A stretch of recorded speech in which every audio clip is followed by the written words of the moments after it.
आदाब नाज़रीन, खास मुलाकात में आपका खैर मकदम है। मैं हूं तहसीन मुनव्वर। खास मुलाकात में आज हम अलीगढ़ मुस्लिम यूनिवर्सिटी अलीगढ़ आए हुए हैं और आज की ये खास मुलाकात यौम सर सैयद के हवाले से है। मुस्लिम यूनिवर्सिटी की जो पूरी तालीमी सरगर्मियां हैं उनके हवाले से है और हमारे दरमियान मौजूद है मुस्लिम यूनिवर्सिटी अलीगढ़ के vice chancellor professor Tariq Mansoor साहब। सर बहुत बहुत खैर मकदम है आपका खास मुलाकात में और आपका शुक्रिया, क्योंकि आज से 2 साल कबल भी आपने जब ये जिम्मेदारी संभाली थी तो आपने हमें इंटरव्यू दिया था और हमसे बात की थी। इन 2 वर्षों में आपको क्या तब्दीलियां नजर आ रही हैं? आप कुछ ख्वाब लेके आए होंगे, कुछ आपकी आरजुएं रही होंगी मुस्लिम यूनिवर्सिटी में काम करने की वाइस चांसलर के तौर पर, तो आप उसमें कहां तक आगे बढ़े? देखिए, ऐसा है कि इस 2 साल जो हैं इसमें कई क्राइसिस हुए, कई चैलेंजेस आए, वो हम लोगों ने ओवरकम किए और वो टीम वर्क से ओवरकम किए, यूनिटी से कंसेंसस बना के सब लोगों को साथ लेके किए। इसके अलावा जो है हम लोगों ने डेवलपमेंट एक्टिविटीज़ भी यूनिवर्सिटी में की। ये हम लोगों ने जो है वो 3-4 जो मेजर प्रोजेक्ट्स हैं हमारे, एक जो है वो कॉलेज ऑफ नर्सिंग का प्रोजेक्ट, तो वो जो है उसकी बिल्डिंग बनना शुरू हो गई। 15 करोड़ गवर्नमेंट ने उसके लिए बिल्डिंग के लिए दिए हैं और प्लस यूजीसी ने पोस्ट सैंक्शन कर दिए हैं उसके लिए। दूसरा हमारा एक मेजर प्रोजेक्ट था वो पैरामेडिकल्स कॉलेज का, तो उसके लिए भी जो है 10 पोस्ट यूजीसी ने सैंक्शन किए, 8 असिस्टेंट प्रोफेसर की, 2 एसोसिएट प्रोफेसर की, और उसका भी जो बिल्डिंग का काम शुरू हो गया है। तीसरी चीज़ जो है वो इंस्टीट्यूट ऑफ फार्मेसी है, तो इसमें जो है वो स्टैचू के लिए चेंज के लिए गया हुआ विजिटर किया, उम्मीद है कि जल्दी जो है ये आ जाएगा। उसके अलावा जो है वो हम 3 और प्रपोजल्स हमारे हैं। एक जो है वो सेपरेट रिसर्च स्कॉलर्स हॉस्टल है जी, तो वो रिसर्च स्कॉलर्स हॉस्टल उसमें हमने लोन अप्लाई किया हिफा से और वो ऑल प्रोसेस में है और वो मेरे ख्याल में 1-2 महीने में सैंक्शन हो जाएगा। और ये जो एग्जिस्टिंग हॉल है हबीब हॉल, इसके ऑपोजिट बनेगा। इसके अलावा जो है हमने 2 और हॉस्टल्स का जो है वो प्रपोजल रखा है। एक जो है वो स्पोर्ट्समैन हॉस्टल और एक इंटरनेशनल स्टूडेंट्स हॉस्टल। गुड।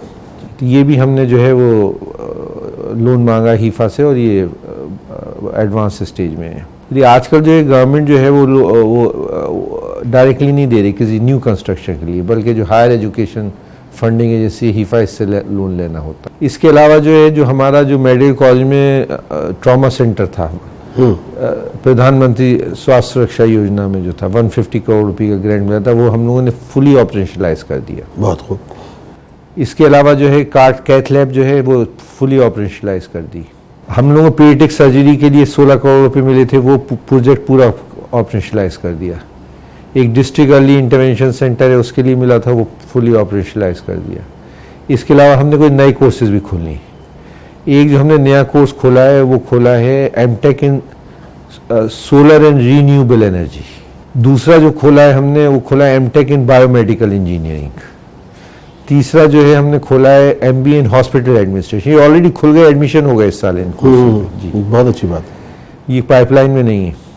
उसके अलावा जितनी हमारे डिप्लोमा सीट्स थी मेडिकल कॉलेज की वो हमने MD MS में कन्वर्ट की हैं, जो ऑर्थोपेडिक्स में थी, पीडियाट्रिक्स में थी, गायनेकोलॉजी में थी, ऑप्थेमोलॉजी में थी। ये सब हमने डिप्लोमा सीट्स जो थी उसमें की हैं।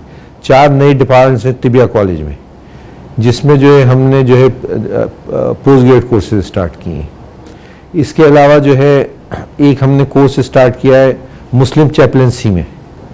ये क्या है सर? ये जो है रिलीजियस कोर्स है और ये हम लोगों ने जो है थियोलॉजी डिपार्टमेंट से अलग है, नहीं, कुरानिक सेंटर से स्टार्ट किया है। तो इसमें एक्चुअली डिमांड जो है वो पैरामिलिट्री फोर्सेस में, आर्मी में डिमांड होती है, रिलीजियस टीचर्स होते हैं, इसलिए आर्मी तो हमारा सेकुलर ऑर्गेनाइजेशन है, बिल्कुल, उसमें हर रिलीजन के जो है लोग होते हैं उसके अंदर, टीचर्स हर रिलीजन के जो प्रेयर्स को या पूजा को लीड करते हैं। इधर भी कुछ पोस्ट आई हुई हैं। जी जी जी। तो उसमें हमने कुरानिक सेंटर में स्टार्ट किया है जो है ये कोर्स जो है मुस्लिम चैपलेंसी में।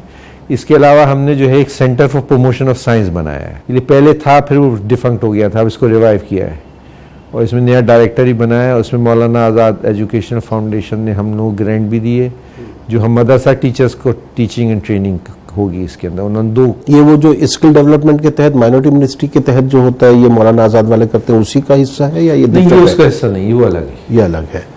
वो जो है उसमें मौलाना आज़ाद एजुकेशन फाउंडेशन ने जो स्किल डेवलपमेंट वाला जो हम लोगों का प्रोजेक्ट है, कम्युनिटी कॉलेज है, जी जी, उसके लिए उन्होंने 6 करोड़ रुपए अलग दिए। काम तो बहुत हो रहा है उस लिहाज से देखा जाए।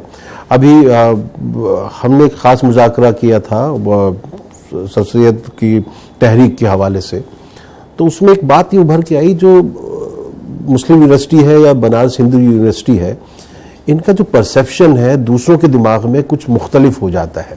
तो उसके लिए एक ज़रूरत यह है कि हम लोग दूसरी कम्युनिटीज़ तक पहुँचें। जो सर सैयद का ख्वाब भी यही था। सर सैयद जब कौम कहते थे तो पूरे हिंदुस्तान के हिंदू और मुसलमान सभी उसमें शामिल होते थे। उस परसेप्शन को किस तरह ख़त्म किया जाए, जो जैसे मुस्लिम यूनिवर्सिटी नाम आता है तो कुछ अलग से लोगों के जहन में ख्यालात उभरने लगते हैं। नहीं, ऐसी बात नहीं है। देखिए, अब जो है इन्फॉर्मेशन बहुत इजीली अवेलेबल है, हर चीज़ अवेलेबल है। AMU के बारे में भी लोग जानते हैं। कुछ परसेप्शन है, वायरल फेक न्यूज़ है। देखिए, इसे आप अवॉइड नहीं कर सकते हर चीज़ के बारे में। और इसमें जो है वो हम लोग जो है ये चाहते हैं कि हमारा परसेप्शन इम्प्रूव करे, इसलिए वो हमारा परसेप्शन इम्प्रूवमेंट जो है NAC के लिए भी ज़रूरी है और हमारी रैंकिंग्स के लिए भी ज़रूरी है। इसलिए परसेप्शन वो चीज़ें जो दूसरे लोग आपके बारे में सोचते हैं, इसके अंदर जो है हम लोग जो हैं वो इसमें एग्रेसिव एटीट्यूड लिए हुए हैं और जो भी हमारे वो हैं अचीवमेंट्स हैं वो लोगों तक पहुँचा रहे हैं।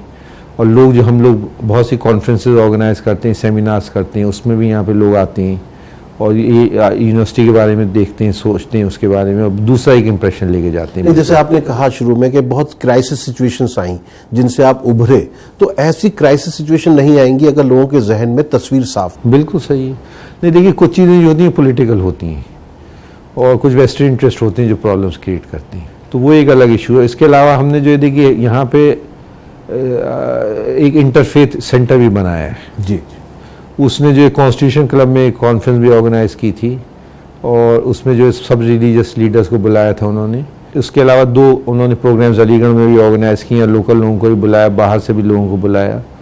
और जो हमारा सेंटेनरी ईयर है इसमें भी जो है हम लोग जो है बाहर से लोगों को बुलाएंगे, हर फेथ के लोगों को बुला रहे हैं। हम इसी में बात करेंगे सर। यहाँ एक वक्त है मुख्तसर वक्फे का, हम लौट कर आएंगे। तो ये जो इंटरफेथ जो कि सर सैयद का ख्वाब भी था कि मुख्तलिफ मज़ाहिब के दरमियान जो है एक राब्ते का जो है सिलसिला हो, एक पुल का काम किया जाए, इस पर बात करेंगे। मुस्लिम यूनिवर्सिटी इस पर किस तरह आगे बढ़ रही है, लौट कर आते हैं इस मुख्तसर वक्फे के बाद।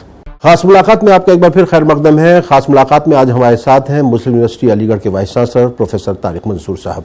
तारिक साहब, जो इंटरफेथ की आपने बात कही और ये वाकई वक्त की बहुत ज़रूरत है कि इंटरफेथ डायलॉग्स होने चाहिए। दोनों कम्युनिटीज़ या जो भी कम्युनिटी जिनके बीच में आपस में कुछ तजाद पाया जाता है या आपस में कुछ मुश्किलात हैं, उनको दूर करने के लिए इंटरफेथ डायलॉग्स एक बहुत बड़े लेवल पर किस तरीके से आगे बढ़ाया जाए। देखिए, ये जो है हमें कम्युनिकेट करना पड़ेगा लोगों से। और मैंने आपको अभी बताया कि जो ये था, हम लोगों ने एक सेंटर बनाया इंटरफेथ अंडरस्टैंडिंग का। तो इसमें जो है लोगों के पास जाएं हम, और हर आदमी के पास जाना जो है मुमकिन नहीं है बिल्कुल, लेकिन जो इन्फ्लुएंशियल सेक्शंस हैं, जो रिलीजियस लीडर्स हैं, पॉलिटिकल लीडर्स हैं, नॉन गवर्नमेंट ऑर्गेनाइजेशंस हैं, मीडिया के लोग हैं, बाकी ऑथर्स हैं और बाकी लोग हैं, तो इन लोगों को सामने आना होगा इसके अंदर। गुज़िश्ता दिनों दारा शिकोह पे एक सेमिनार था जिसके इफ्तिताई तकरीब में आपकी ने जो तकरीर की थी उसकी बहुत तारीफ भी हुई कि एक मेडिकल के आप वो हैं, सर्जन रहे हैं, आपने बहुत ऑपरेशंस भी किए हैं, लोगों को ज़िंदगियां दी हैं। उसके बाद मेडिकल डॉक्टर होते हुए और आपकी जो तारीख पे पकड़ थी वो बहुत मजबूत थी। तो दारा शिकोह को लेके भी मुस्लिम यूनिवर्सिटी में आपने कुछ करने का ख्याल बनाया है? देखिए, दारा शिकोह जो है वो उस दिन भी एक बात आई थी, मैंने नहीं कही थी लेकिन कुछ और लोगों ने कही थी ये बात, कि दारा शिकोह जो था वो पहला आदमी था जिसने इंटरफेथ डायलॉग स्टार्ट किया। बिल्कुल, कॉमनलिटी और रिलीजन्स कि क्या क्या चीज़ें कॉमन हैं हर रिलीजन के अंदर, मोनोइज्म की बात की उसने करी। हम लोगों ने दारा शिकोह के बारे में जो है 2 प्रपोजल्स रखे हैं। एक तो दारा शिकोह चेयर के इस्टेब्लिशमेंट की बात की हमने, सर सैयद चेयर की भी और दारा शिकोह चेयर की भी। तो ये हमने जो एकेडमिक काउंसिल से पास कराया, फाइनेंस कमेटी से ही पास हुआ ये, और इसको हम UGC भेज रहे हैं। उसके अलावा जो है वो एक हमने प्रपोजल रखा है कि एक दारा शिकोह सेंटर भी बनाया जाए दिल्ली में। अब वो गवर्नमेंट बनाए या कोई सेमी गवर्नमेंट ऑर्गेनाइजेशन बनाए या कोई NGO बनाए या कोई ट्रस्ट बनाए, वो एक सेपरेट इशू है, लेकिन एक वो सेंटर अगर वहाँ पे होता है तो वो सेंटर जो काम करेगा, ये वो टीचिंग्स करेगा, भाई उसके क्या वर्क था दारा शिकोह का, रिसर्च करेगा, प्रोपेगेट भी करेगा, कोऑर्डिनेट भी करेगा, जो सब और जितना मटेरियल है वो सब भी कलेक्ट करेगा दारा शिकोह के बारे में। तो ये जो है अगर ये दारा शिकोह का जो थिंकिंग है उसको आगे लेके चला जाए तो ये भी एक पार्ट हो सकता है इंटरफेथ डायलॉग का। नहीं, सही बात है कि दारा-ए-शिकोह ने जिस तरह उनका जो मजमुल बहरैन है या उनके दूसरे सिरे अकबर वगैरह, उनकी जो तसनीफ़ात हैं जो उन्होंने तर्जुमे किए हैं उपनिषद वगैरह के और वेदों के को उन्होंने पढ़ा, तो क्या आपको नहीं महसूस होता कि मुस्लिम यूनिवर्सिटी में भी कुछ इस तरह की तालीमात को आगे बढ़ाया जाए जहाँ पे वेदों और उपनिषद वगैरह को भी लोगों के तक पहुँचाया जाए? जैसे आपने कहा कि रिलीजियस जो आप मुस्लिम रिलीजियस लोगों को भी आप वो करना चाहते हैं। नहीं, तो इसमें देखिए ऐसा हम वो दारा-ए-शिकोह 6 तो बना ही रहे हैं। उसका रीज़न हम ये इस वजह से बना रहे हैं कि जितना दारा-ए-शिकोह पर मटेरियल है हमारे यूनिवर्सिटी में, चाहे मौलाना आज़ाद लाइब्रेरी हो, चाहे हमारा हिस्ट्री डिपार्टमेंट हो, सबसे ज़्यादा इससे ज़्यादा जो हम लोग किसी के पास नहीं है। और इसके अलावा देखिए जहाँ तक ये बाकी रिलीजियस टीचिंग्स की बात है तो वो हमारी तो एक स्पेशल कैरेक्टर है यूनिवर्सिटी का। तो रिलीजियस टीचिंग्स हमारे थियोलॉजी की भी होती हैं, अरबिक की भी होती हैं, इस्लामिक स्टडीज़ की भी होती हैं। उसके अलावा हमारे यहाँ संस्कृत डिपार्टमेंट भी है, हिंदी डिपार्टमेंट भी है, मॉडर्न इंडियन लैंग्वेजेस का डिपार्टमेंट भी है। तो हमारी तो मल्टी डिसिप्लिनरी यूनिवर्सिटी है, डाइवर्स यूनिवर्सिटी है, सब्जेक्ट्स वाइज जो है। अच्छा सर, जैसे आपने कहा यूनिवर्सिटी का स्पेशल कैरेक्टर है, तो उसी स्पेशल कैरेक्टर पर चोट पहुंचती रहती है, तो क्या अभी भी जो यूनिवर्सिटी के माइनॉरिटी कैरेक्टर्स को लेकर जो बात की जाती है वहाँ पे अभी भी यूनिवर्सिटी का स्टैंड क्या कोर्ट का ही है कि जब वहाँ से बात होगी या अपना कोई एक रुख है यहाँ पर? हमारा जो है वो माइनॉरिटी कैरेक्टर मामला तो सुप्रीम कोर्ट के वो है जुरिसडिक्शन में इस वक्त, इसलिए वो 3 जज बेंच सुन रही थी। तो 3 जज बेंच ने कहा कि भाई ऐसा है कि ये जो है अजीज़ पाशा ने 5 जज बेंच ने डिसीजन दिया था, तो ये इसका रिव्यू जो है अजीज़ पाशा का 7 जज बेंच ही कर सकती है। तो उन्होंने चीफ जस्टिस की बेंच थी जो है जिसने केस सुना था, तो उसने हेयर करने के बाद ये कहा कि इसको जो है हम रेफर करेंगे डायरेक्टली 7 जज बेंच को। तो अब उसमें बहुत से इश्यूज आएंगे। तो अभी स्टेटस को है? अभी तो स्टेटस को है। अच्छा सर, आपके जो 2 सेंटर्स हैं जैसे मल्लापुरम और किशनगंज वगैरह, उनकी क्या हालत है इस वक्त? 3 सेंटर्स। नहीं, इनकी सेंटर्स जो है यहाँ पे टीचिंग हो रही, काम हो रहा है। और इन सेंटर्स के बारे में एक मैं आपको अच्छी खबर ये दूँ कि अभी जो है हमें मौलाना ये मिनिस्ट्री ऑफ माइनॉरिटी अफेयर्स ने एक उनकी स्पेशल स्कीम है, उसमें इन्होंने 68 करोड़ रुपीज़ हमें सैंक्शन किए हैं। बहुत। ये 2 हॉस्टल्स बनाने के लिए, बॉयज़ एंड गर्ल्स मुर्शिदाबाद और मल्लापुरम में, ये 2 सैंक्शन किए हैं इन्होंने। लेकिन ये तीनों सेंटर्स हैं, इसमें जो है एक्चुअली फाइनेंशियल क्राइसिस है, और इसलिए कि जो गवर्नमेंट ने पहले फंड्स जो सैंक्शन किए थे वो पूरे रिलीज़ नहीं हुए, इसलिए सैंक्शन किए थे 450 करोड़ फंड, और जो अल्टीमेटली रिलीज़ किए वो 130 करोड़ किए। 60 करोड़ किए मल्लापुरम के लिए, 60 करोड़ मुर्शिदाबाद के लिए, 10 करोड़ किशनगंज के लिए। बाकी उनका सब ये अब प्लान ख़त्म हो गया, 5 ईयर प्लान जो होता था, अब तो जो है वो रोलिंग प्लान आ गया है, और प्लानिंग कमीशन ख़त्म हो गया है, उसने सैंक्शन किया था, तो नीति आयोग आ गया, तो आप इसका अलग से प्रपोजल जमा कीजिए। तो उस सिलसिले में हम लोगों ने 100 करोड़ रुपए का प्रपोजल जमा किया तीनों सेंटर्स के लिए।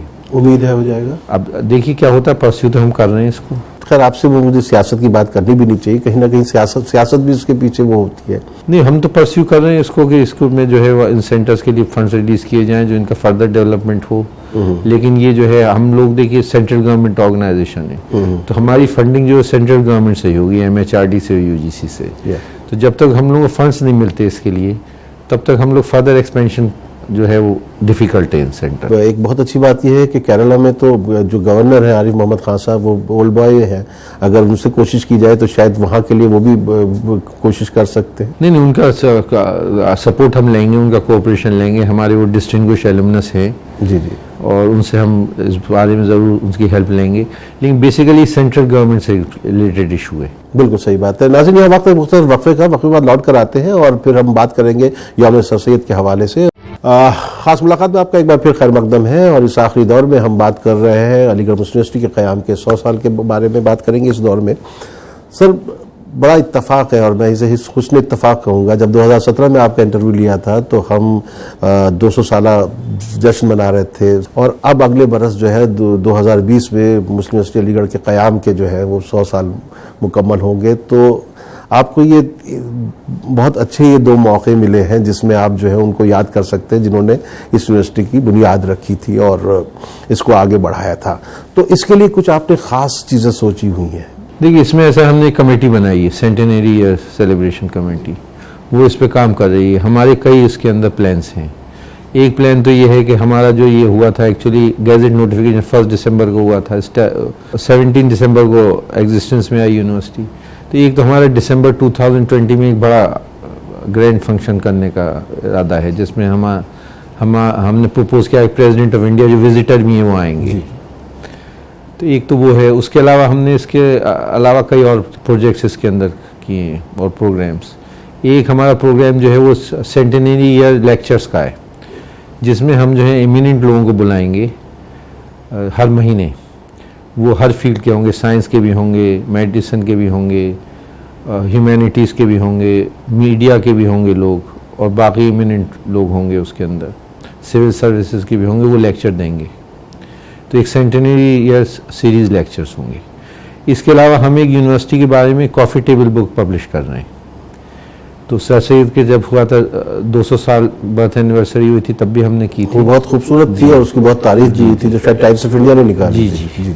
तो ये हम काम कर रहे हैं, इसकी भी कमेटी हमने बनाई है, और ये हम जो है इसको वो करेंगे। इसके बारे में कॉफ़ी टेबल बुक होगी, जिसमें पूरी हिस्ट्री होगी अलीगढ़ मुस्लिम यूनिवर्सिटी की, पास्ट भी होगा, प्रेजेंट भी होगा और फ्यूचर भी होगा।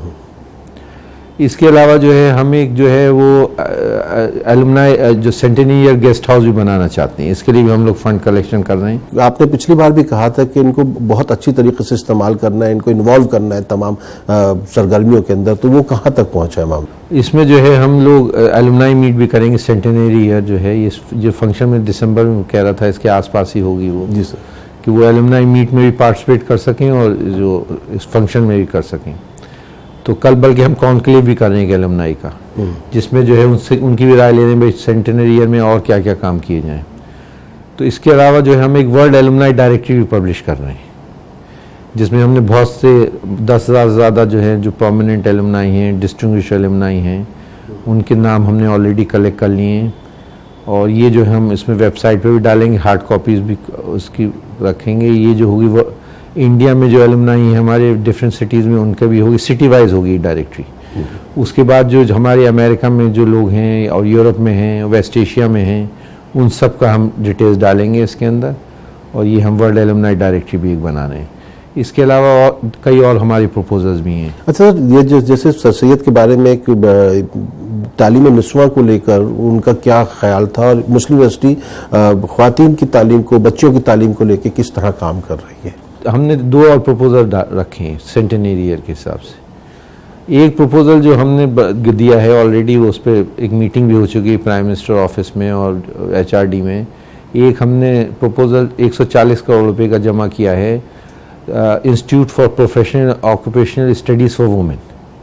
इसमें जो नए हम टाइप के कोर्सेज करेंगे, जैसे इसमें फैशन डिज़ाइनिंग है, उसके अलावा जो है हॉस्पिटैलिटी है, टूरिज़्म है, और सिविल एविएशन के कोर्सेज हैं, ये हम करेंगे। ये सेपरेट होगा वुमेंस कॉलेज से। ये ऑलरेडी हमने जमा किया है, part of the centenary year celebration जमा किया है। इसकी हमारे पास ज़मीन बहुत है, तो लैंड की हमें प्रॉब्लम नहीं है। इस बार सर सैयद डे किस तरह मुख्तलिफ है? इसमें तो थोड़ा डिफरेंट ये है कि हम एक अपने एलुमनास को बुला रहे हैं इस दफ़ा, फ्रैंक इस्लाम को, यूनाइटेड स्टेट्स से। यूजुअली ये होता है यहाँ इंडियन कोई हम गेस्ट बुलाते हैं, जैसे पिछली दफ़ा फ्रैंक इस्लाम ने यूनिवर्सिटी के लिए काफ़ी कुछ किया भी है। मेरे ख्याल से कोई ऑडिटोरियम भी तैयार हो रहा है। जी, उन्होंने जो है वो एक तो मैनेजमेंट कॉम्प्लेक्स के लिए डोनेशन किया था, और $2 मिलियन जो करीबन 14 करोड़ होता है मोटा मोटा अब। और जो मास कॉम का जो डिपार्टमेंट है, इसके लिए ऑडिटोरियम के लिए 1 करोड़ रुपए का डोनेशन किया था उन्होंने। अगर देखा जाए कि जो स्टूडेंट्स हैं, यहाँ के जो तलबा हैं, उनको किस तरह आप जो है उनके फैसलों को अपने साथ शामिल कर सकते हैं, क्योंकि यूनियन को लेके यहाँ पर अभी भी एक इस तरह की बात चल रही है कि यूनियन नहीं है यहाँ पर। नहीं, यूनियन यहाँ पे है। देखिए कंटिन्यूसली यूनियन है। 2017 में भी यूनियन थी, 16 में भी थी, 18 में भी थी यूनियन। पूरी डेमोक्रेटिक राइट्स हैं यहाँ पे। 2019 में भी यूनियन थी। अभी तो end of the academic year तक होती है यूनियन। तो सब डेमोक्रेटिक राइट्स मिले हुए हैं। इलेक्शन होगा अभी यूनियन का, अब वो इसके अंदर हम एग्जामिन कर रहे हैं इसको।